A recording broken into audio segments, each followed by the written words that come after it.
through the years. 55-year-old Andy Matthews and 71-year-old Al Koibler have been welcoming racegoers with their unique brand of hospitality ever since the track opened. They call themselves the official greeters of Pocono. I've doing this here before the racetrack started. I was here already. Before Andretti or anybody was here, I was the first guy here. They didn't want the racetracks in. I said, hey, people, vote the racetrack to come in here. There'd be a lot of money come up here to the mountains. I told them. But they wouldn't listen to me. He said, no, hey, what's the fender bumper there that time? They said, we don't want to hear. Be a lot of gangsters and stuff up there. They said, no way, let them come in. If people bring a lot of money up here, since I opened up a racetrack. So they all voted for the racetrack, and that's how I come in here. Koibler's property borders the Pocono track and includes his home that he built himself out of rocks found on his property. After watching these two, I thought it might be fun to welcome people to Pocono myself. Got the tools. Here comes a car. Now, I wave this first, right? Yep. Then I wave like this, and I got to talk. That's right. Yep. Yeah, racetrack's over here at the corner. Welcome to Pocono. Yep, there you go. Put the blinker on. Come on, just a little wave. That's all I'm looking for. Here we go. We got to wave. Got to wave. Keep them going. Keep them going. That's it. Keep them going. Welcome to Pocono. Quarter of a block away to wave at. Hey, I got to wave. There we go. Yeah, a lot of waves. I tell you what, guys. Being an official greeter at Pocono Raceway is a lot harder work than I thought it would be. Heavy traffic now. Back to you, Larry. Well, I'm glad that was not a completely visual presentation there, because it slipped down over Jack's eyes. You know, Gordy, something about those guys, I come here sometimes as early as 8 o'clock in the morning and go home as late as 8 o'clock at night, and they're still out there. They're always out there. I remember them now that I stopped and think about it. I remember, and I always wondered, hey, what the heck are these guys doing out here? Self-proclaimed official greeters of the Pocono International Raceway. Al Unser Jr. comes out on top during this caution flag race. It's a race that he has dominated, particularly in the last 20 minutes. Al Unser Jr., Johnny Rutherford, Rick Mears, Al Unser Sr., and Bobby Rahal, the top runners right now in the Pocono 500.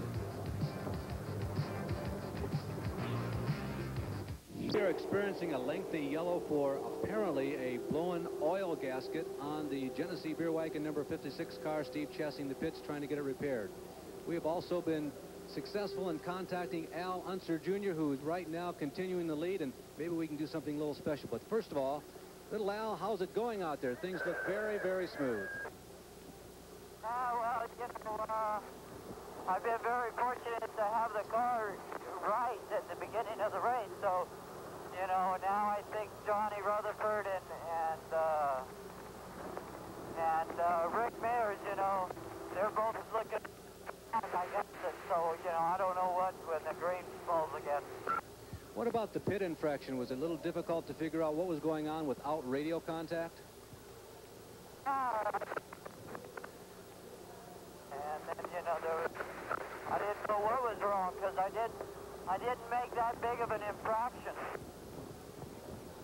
Well, little Al, you've lost radio contact with the pit crew. Jack Garrett right now is down with your crew chief, and maybe we can arrange something just a little special. Jack? Well, that's right, Larry. We're with Dennis Swan, and he cannot communicate with Al Unser Jr., but we're going to give the microphone to Dennis, and hopefully you can transport on to Al any questions they may have. Dennis, here you go. The mic's all yours to talk to Al. Thank you. Al, can you read me right now? They've got to translate. They've got to translate to you. You ask the question, and then Larry will ask him. All right. Al, I want to know about your left front tire. Al, this is from your crew chief. This is from Dennis. He wants to know about the left front tire. Does everything look routine? Well, both front tires are good. Al, come back on that. Somebody stepped on your lines. They're good, you know. Yeah, what I need to know is, do we need to do a 4-tire change to get rid of the push?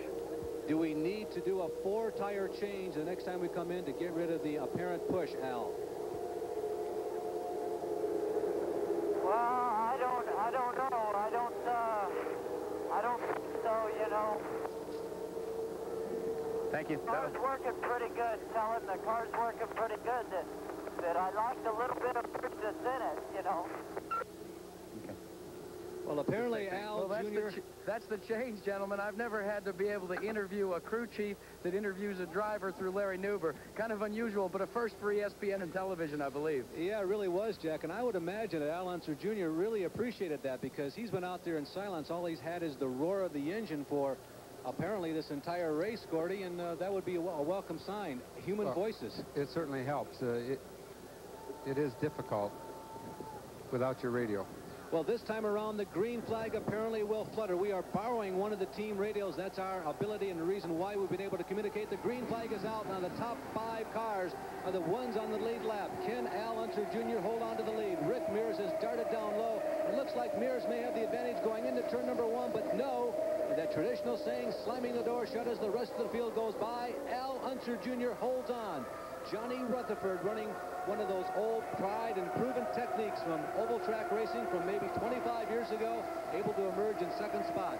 What do you think, Gordy? Is this Al Unser Jr.'s race, or do those other guys on the lead lap, namely Rutherford, Mears, Rahal, and his dad, have a chance? Well, they certainly have a chance. They're all right here, just about evenly spaced out now. Little Al doesn't have the advantage that he had before, and they're all running quick. About the first 5 cars, it looks like, right here is running pretty competitive.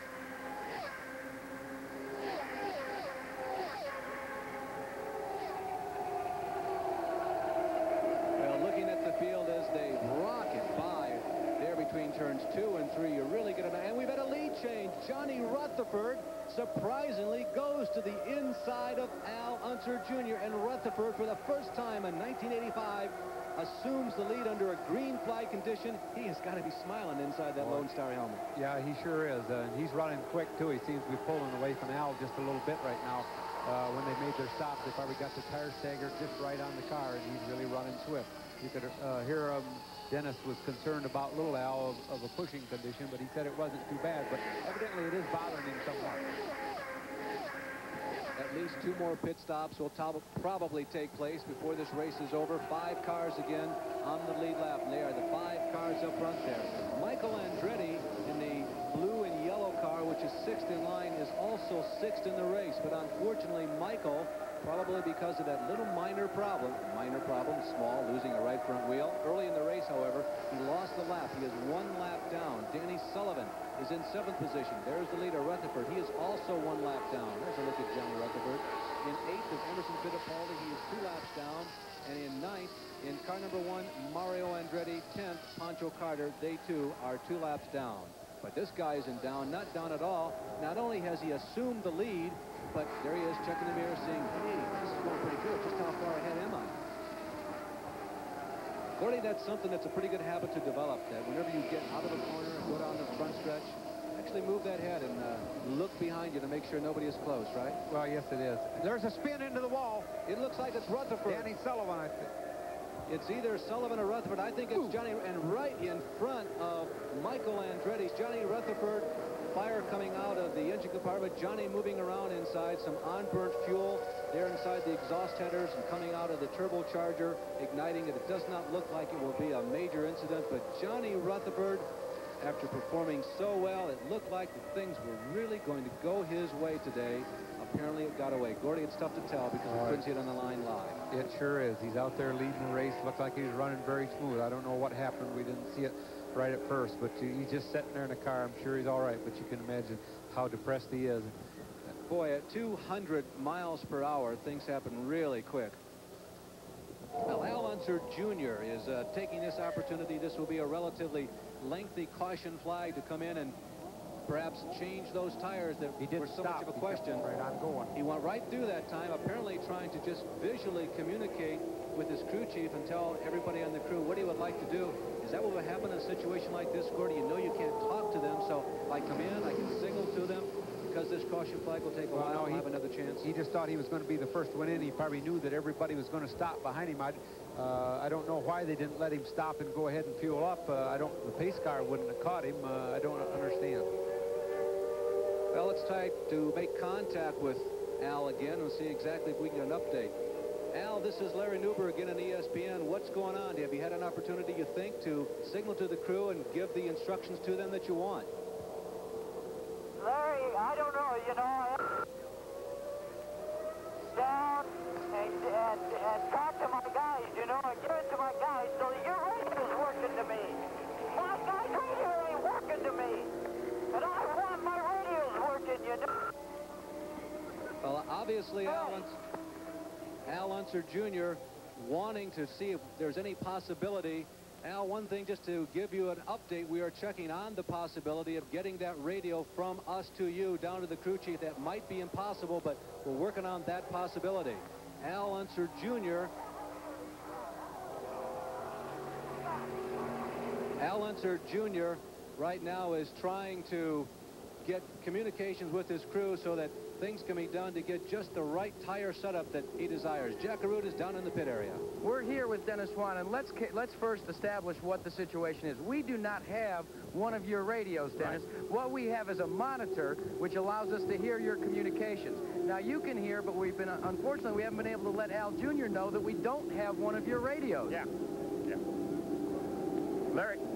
You talk directly to Larry. Yeah, Larry, what you got to do is you got to tell him we have to stay in line. We'll tell him when to pit. Just stay out. Because of the rain, we can't come in right now. You got to stay up in the queue.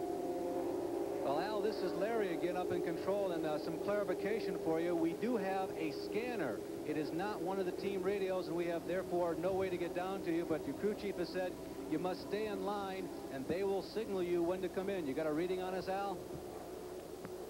Now, you know, down your phone. Breaking down real well, one more time we'll repeat because we're getting some breakup back from you, Al, just to make sure that you got the message. Dennis has suggested that you stay in line, that they will signal you when to come in. Because of the rain, they do not want you to pit. And again, we don't have one of the team radios as we thought. It's a scanner, so no way to get it to you. You got a reading on us, Al? Yeah, he's waving. I think he's finally he's finally getting the signal. Obviously, a little bit of frustration coming from the cockpit of Al Unser Jr. He is concerned because he cannot communicate the way he wants to. There is no radio communication with the crew. If so, he could explain exactly what he wanted. Jack Arute is continuing to monitor this situation down in the pit area. And Dennis Swan heard his comment, "I just lost this race," and as he walked away, he chuckled and he said, "Let me tell you what, not yet."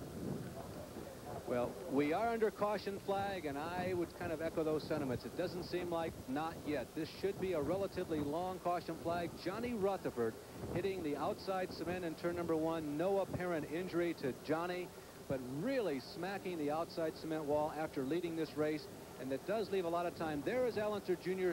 scooting underneath Rutherford as he grinds along the cement wall on the outside of that 14-degree bank, 670-foot corner. Johnny Rutherford, who looked like he might be destined for greatness. There you see it just before the impact. Gordy, he spun first, and he almost backed into the wall.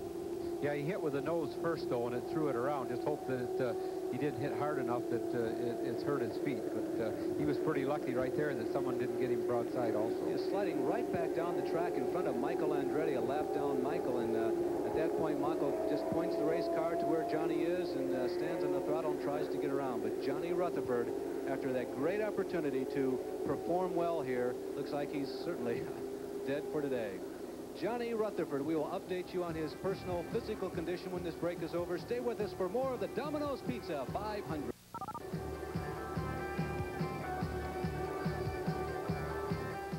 Pennsylvania, where this race has been slowed by a caution flag, the result of Johnny Rutherford apparently losing control in turn number 1. By the way, the initial report is, as we watch Rutherford from high atop the main grandstand, you see the car just getting away from him, similar to an incident at the Michigan International Speedway about 3 years ago, doing a 180 and smacking the outside retaining wall, first with the left front, then the left rear, and sliding down the racetrack and just barely being missed by Michael Andretti. Rutherford has reported to the infield hospital just for an examination. There is one of the Horton medical pieces of equipment that are so prominent at all IndyCar kart races. They have become a very important part of this type of racing. For emergency crises, CART is probably the best equipped event organizer in the world.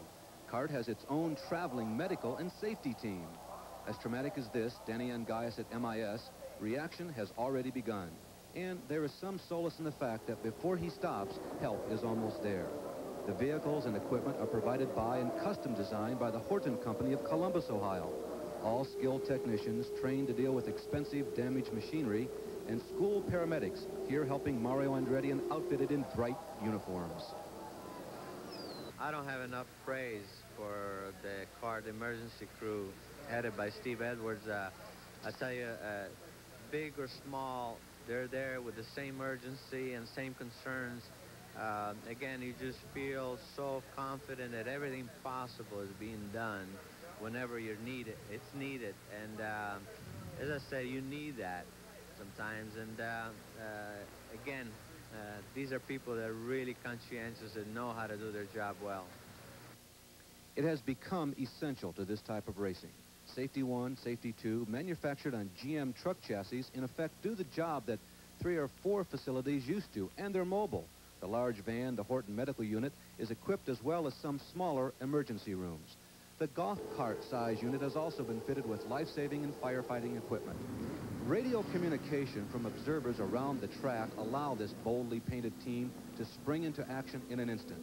Drivers on the track expect them and make way. Very little verbal communication is needed. Everybody knows exactly what to do this Friday when Sammy Swindell crashed in turn 3. Our crew is like a well-orchestrated ballet. There are several people on the scene. They all have a responsibility, and they all address certain things. There are people who are looking for fire. I specifically, along with our medical director, address the driver's situation. If there's an extrication of that driver from the car, if he's trapped or compromised in any way, then we address that. Once he's out of the car, then we address cleaning up the scene and putting the track back to green so we can go racing again. Many racetracks are miles from the closest permanent medical facility. It's all first aid, but unlike first aid you could ever get anywhere else. For critically developing medical situations, there's this. The center has pretty much everything that a regular hospital has in it. The advantage is that it can be taken out onto the track, and if there's a driver injured on the track, we can hook him up to various life support systems for the trip into a regular hospital. Is it almost like an emergency room on wheels? Essentially, that's correct. It has a ventilator, a respirator, and a defibrillator, and various life support systems such as intravenous fluids and technological advantages that we can use.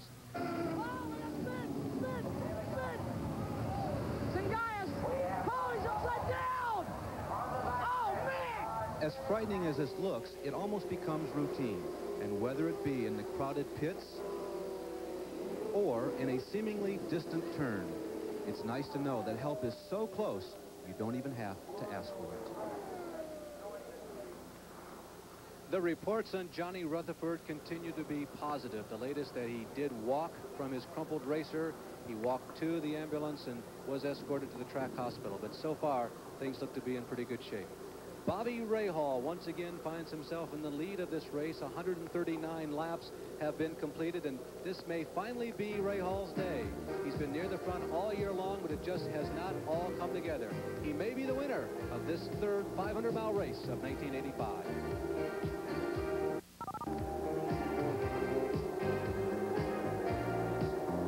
Temporary halt to the proceedings here in the Pocono Mountains, crashing in turn number 1, but he is okay. We've been under a lengthy yellow flag, but the indications are that we might be going green in the next lap, perhaps. Now, a lot of the leaders want to do some work. We have completed 144 laps. A lot of the leaders have indicated, we heard rumors about this up and down pit road, they'd like to come in and perhaps change some tires, top off the fuel. So there's a good possibility we might see some pit action this time around. The leaders creeping around that long turn number 3. They're down below the yellow line. It's difficult to tell because they've been running so slow the last few laps. Here comes Al Unser Jr. Now, earlier recall that he was a little unhappy with the set of tires that he got during the last pit stop. Jack Arute is there. And Dennis Swan is giving him the signal to bring it in nice and easy. We're under caution. Remember, they've got the radio communication problem. They look over and they're going to change tires. The front tires come off and new skins go on. A little problem on the left front, but no problem, really, because they're attaching the single lug nut. They're filling the car up with fuel. Little Al looks to Dennis Swan. He gives him the signal, and he's off and away. 145 laps are now complete. That lap being completed, of course, under the yellow flag, and the indications continue to be green the next time around. Bobby Rahal will assume the lead in this race. Rahal, who picks up where Little Al leaves off. Rick Mears is running in third and fourth on the same lap. He was 11 seconds behind before the yellow flag, Al Unser Sr. 1 lap down, Michael Andretti continues to motor around this racetrack. In 6th position, the car number 4 of Danny Sullivan. There are 55 laps to go. Remember, this will be a 200-lap race. Emerson Fittipaldi, 7th. Pancho Carter, 8th. Mario Andretti, 9th. All those drivers 2 laps down. And in 10th position, 4 laps in arrears, is Tom SNEVA. It's been a tough day for him, but he's been, Gordy, the leader, so to speak, of the second echelon. Well, yes, it's just they really don't have the car handling that well. They've had problems all year. It's with the Gurney Eagle, and they just haven't had the development work like March and Lola has to really be that competitive. I'm sure it's not Tom. It's just they just really don't have things together. All the leaders have shown the ability to go 30 laps. What that means is we should have one more pit stop. 55 laps to go. If you can go 30 laps, I mean, you can make a leisure pit stop around lap 170, 175, depending upon caution flags and whatever else is happening, assuming you got the right setup of tires. So one more round to go, and then we have a shootout to the end. Remember last year, 4 cars finished within 4 seconds of one another, one of the most exciting finishes of the 1984 season.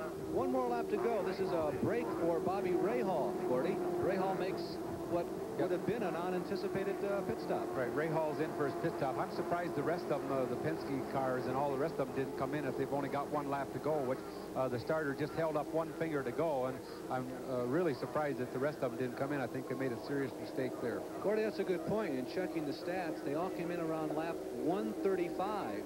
That means they have to go 65 laps on one load of fuel. Or rather 2 loads of fuel. I'm sorry, 1 pit stop. I don't think they can do that. That'd be awful close. Maybe some of them are hoping there's going to be another yellow. It's the only way they could make it. Gary Lee has been close and stayed close to the situation involving Johnny Rutherford. Gary? I'm standing outside the infield medical facility where the report is very good. We just talked with Dr. Steve Alvey, who is the CART medical director. He likened the shot to that of a boxer in the ring. JR was shot right here with the helmet when the helmet was forced up against something inside the cockpit. He is okay. It's a case of staying in the hospital and kind of clearing the cobwebs out of the head. We expect to have the chance to talk with Lone Star JR in about 45 minutes. As an interesting side note, to underscore the camaraderie in this sport of motorsports, it was A.J. Foyt, out of the race earlier, who pedaled down here on his bicycle to check to see if his buddy was okay and if there's anything he could do had JR been injured. Now let's go to Jack back in the pit area. Actually, if you look beyond me, Gary, Larry, and Gordo, you'll see the Craco Car Stereo Mobile Lounge. Kevin Cogan, who was also involved in that helicopter crash earlier today that we reported as the break of this race, came out of his car complaining of back spasms. Now, nobody really anticipated any problems from Cogan, but that seemed to be the problem. He came out of the car, they didn't have a replacement driver, and we're back to green, and Cogan's in here. Well, Rick Mears finds himself atop here the standings. First time in a long time that Rick has been up front. Michael Andretti is setting the pace as far as all the cars in the racetrack, but we told you earlier that Michael is 1 lap behind. Well, he's made that lap up, Gordy. A caution flag right now would put him right back in it, but he's got a pretty big order right now. That's right. If they had a caution now, then he could come around and be behind the pack, and he'd be in the same lap. And he's still running real swift, so he would be a tough contender if they had another yellow. Gordy, I think you made a very strong observation about pit strategy. The Penske cars did not come in. We had them pitting with more than 60 laps to go in this race. We think they have to come in at least 2 more times, and some people, like Al Unser Jr. namely, may have to pit only 1 more time.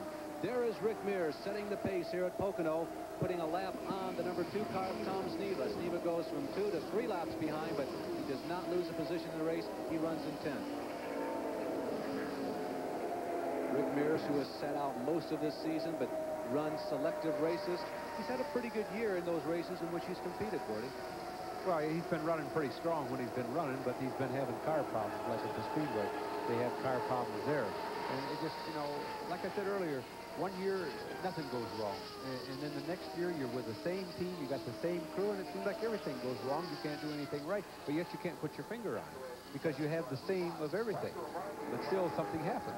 Been a lot of talk recent years about what is the best route to IndyCar racing. So many drivers have come from Europe or Formula One racing, like that guy, Emerson Fittipaldi, just going by the screen. Rick came from a most unusual source, off-road racing. Al Unser Jr., or Al Unser Sr., rather, they're going by, is a guy who made one of the traditional routes to get to IndyCar racing. But for Rick, off-road racing, and it's a route that heretofore probably would not even been considered as far as the right type of training ground to get to IndyCar racing, but Mears has proven that that works too, Gordy.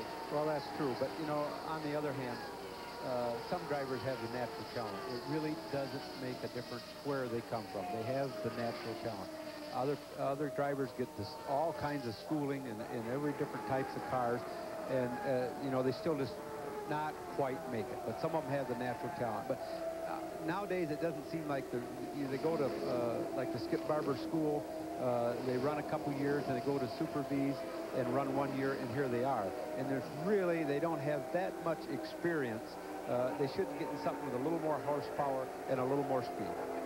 150 laps complete, and talking about Formula One, there was the Austrian Grand Prix this weekend, and the results, kind of like IndyCar racing, they tightened up the point standings. Alain Prost was the winner of that race. Alain was the fastest driver and the biggest winner in 1984. Winning here, he ties the point standings with Michele Alboreto, who finished third in this race. You see Johansson in Ferrari was fourth, De Angelis was fifth, and Mark Schur was in sixth position. Now the latest from the pit area. There is Bobby Rahal. He may have been cited for a pit infraction. If so, the officials are conferring right now. Rahal may be subject to a black flag here in the next couple of laps. Well, I didn't see it happen, Larry, but, you know, evidently it happened if he's going to get a black flag, and it's a shame. We've had a lot of that today. Boy, what a crushing blow that would be to his hopes.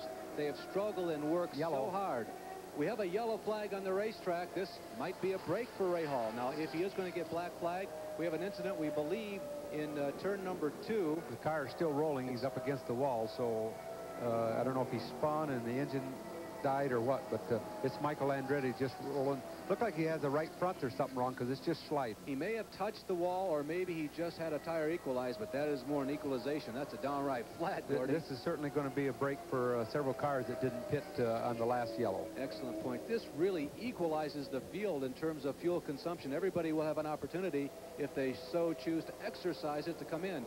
Andretti is going to exit. He's going to leave the car there, and that is going to make for a relatively lengthy caution flag with 152 laps to go. That 185-mile-per-hour average speed of about 100 laps ago has been evaporated. We've had a lot of caution flags here in the last few laps, but the race goes on with little more than 40 laps to go.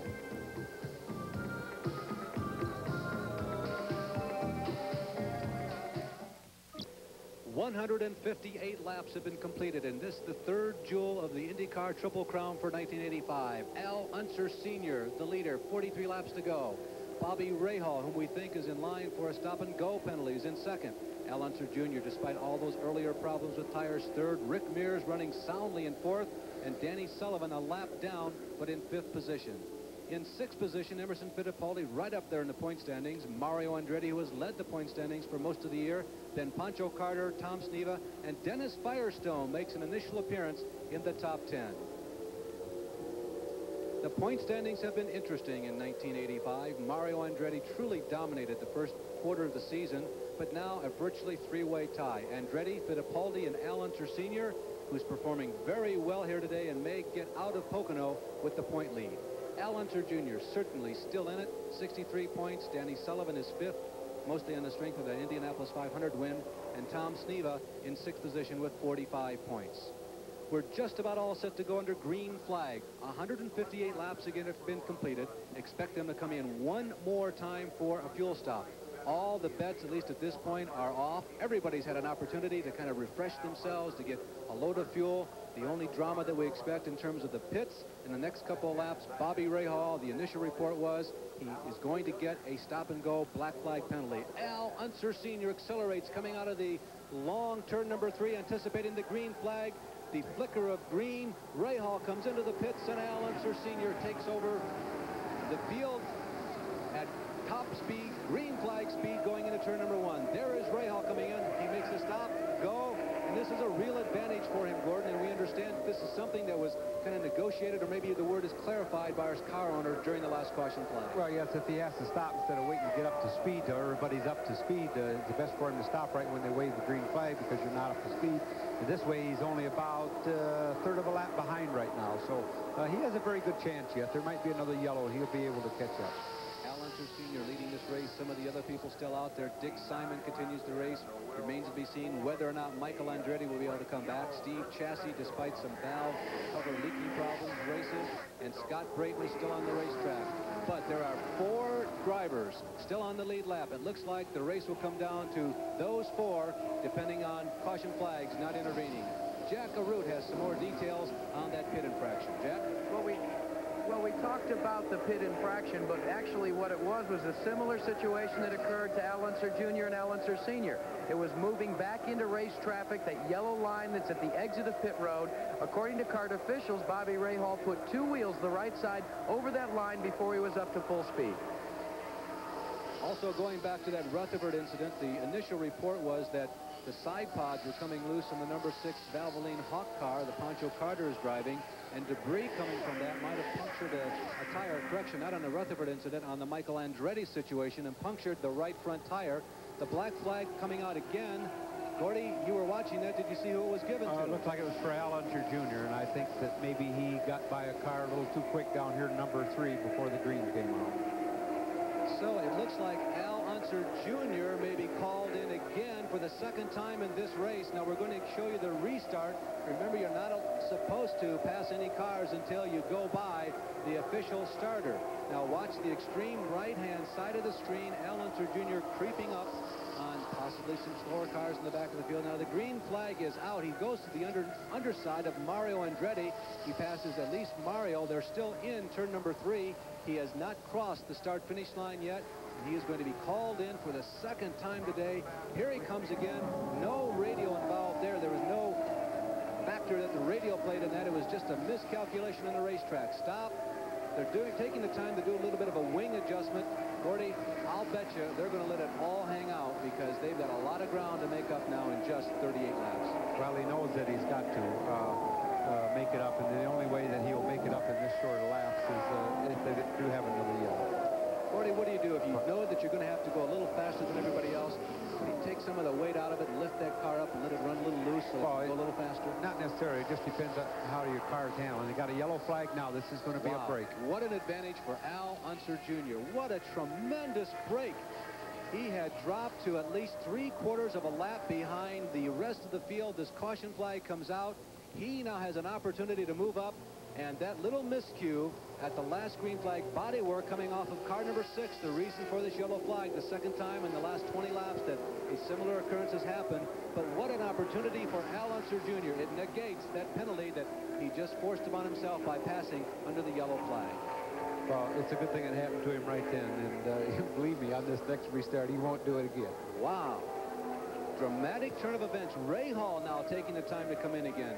Apparently a tire change. Maybe Rahal just wasn't perfectly satisfied with maybe the tire stagger that they got on that last set of tires. Gordy, you might tell the people, how can just getting a set of tires, we call it a bad set, all the tires come out of the same mold, they're good, but what exactly does that mean? Well, one tire will grow more than the other. The right side takes all the heat in the punishment here, and they might grow, and the left rear might not grow enough, and the stagger will be off enough where it will make the car either too loose or it will be pushing too much where you really got to get out of the throttle. So, but hopefully, the most of them, they try and get their tires all broke in and get them up to temperature and get the stagger set on in their practice before the race comes. But sometimes it does not happen. You try to avoid getting surprises. Well, caution flag after caution flag here, and the last half of this race has really slowed down the pace. It was a great equalizer for Al Unser Jr., and he's in it once again. Maybe he will win his first 500-mile race here today.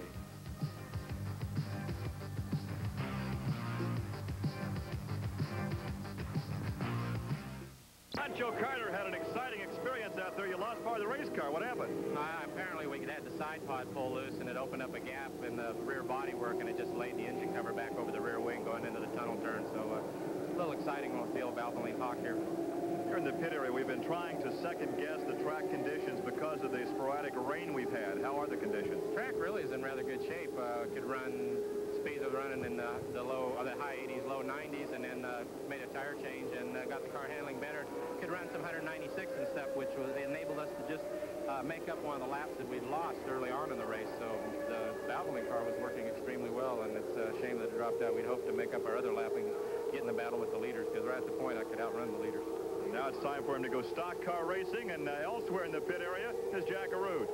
We're going to take a look backwards to May at Indianapolis, Indiana. The situation for Al Unser Sr. was a one-lap penalty because of this air hose when he ran over it during his first pit stop. And now we ask the questions, what if? what if he had been able to go on without that one-lap penalty? Maybe he, instead of his teammate Danny Sullivan, would have won the Indianapolis 500. Maybe he would be way on top in points in 1985 at this point in time. But one thing we do know for sure, the last pit stop while we were away in commercial came fairly early as far as our calculations are concerned, and we watched as they called him in, and Roger Penske came from his perch way down by Rick Mears' pit and tried to wave it off, tried to keep them back out there. But they had already brought him in and had already connected all the fuels. Let's go back upstairs. Getting ready to go green again, and Gordy, that echoes something that you mentioned during the commercial break. We'll pick up on that in just a second. The green flag is out. Rick Mears now on top of this race.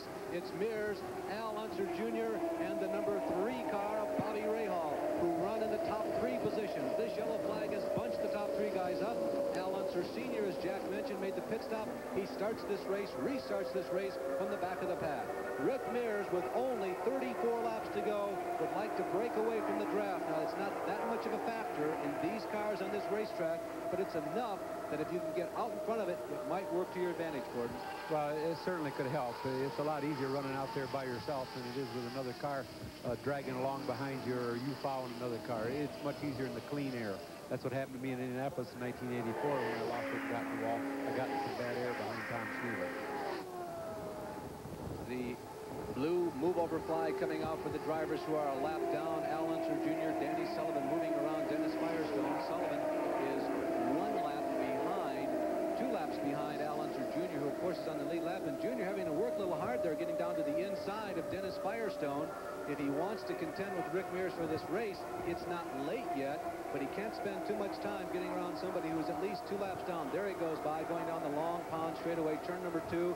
That's the treacherous corner here on this race course. It goes over the tunnel. There are some bumps in the bottom. They were out there earlier this week with special equipment smoothing out that turn. And I understand, Gordon, it really helped. And the Indy cars were sailing over it pretty smoothly in practice and qualifying. Well, I know turn 2 has always been a difficult turn since we've been here, because the tunnels go right underneath it. And in the winter, it freezes and thaws and settles. And that's where the majority of your accidents happen, is over the tunnel in turn 2. Well, the question becomes, can any of these cars go the distance on the load of fuel that they have right now? No, it's unlikely, because as we told you earlier, that window is normally around 28 or 30 laps, and we still have more than 30 laps to go. But the big concern was they brought Al Unser Sr. in so early, Gordy, that he may have to make 2 more pit stops. A little more about that. Well, it looks like it, yes. They brought him in with 35 laps to go, and unless they have a yellow here and able to run under the yellow for a few laps, he's definitely going to have to come in for another stop. But it's still going to be awful close for the rest of them, because they still got 33, 34 laps to go here, and running as hard as they are for the lead here, it's going to be awful close. It also comes down to cheerleading time if you're a team leader. If you're a crew chief, you got to pump your guys up down in the pits and say, look, it looks like this thing is going to come off with 1 more pit stop. There are 4 of us here that are involved with the possibility to win. If somebody makes a mistake in the pit area, that probably is just going to just about eliminate their chances if there are no more caution flags. Well, definitely this late in the race, Larry, because when you only have a few laps to go, 5 or 10 laps to go, you have to make a stop. If you make even 2 or 3 seconds in the pit, a mistake or something, or the driver's slow getting in or out, it's going to definitely cost you the race. Well, Rick Mears out front right now as he comes down the front stretch. 2/3 of a mile, 3,700 feet on this long front stretch here at the Pocono International Raceway. You go into turn number 1, the highest bank corner. There's Danny Sullivan laps down. Here comes Al Unser Jr., who runs in 2nd place. This corner right here is the only place in the racetrack where you use the brakes. And really, it's like an insurance policy. You go into that corner, Gordy, and you pump them just to assure yourself that they're there if you need them, right? Well, sometimes you might press down on them just a little bit. But if your car is handling real well, you know, you kind of forget about the brakes there. If you know your car is working real well, you really don't need any brakes there. Jackaroo down in the pit area. You know, gentlemen, you talk about how cream will rise to the top. Roger Penske is one car owner that's won more than his share of 500-mile contests. Early in the race, if you recall, Rick Mears and also Al Unser started to back off a little bit from the touring pace. What we found when we asked Roger about it was said, hey, why? Is there something wrong with the cars? And all he said to me is, don't you know this is a 500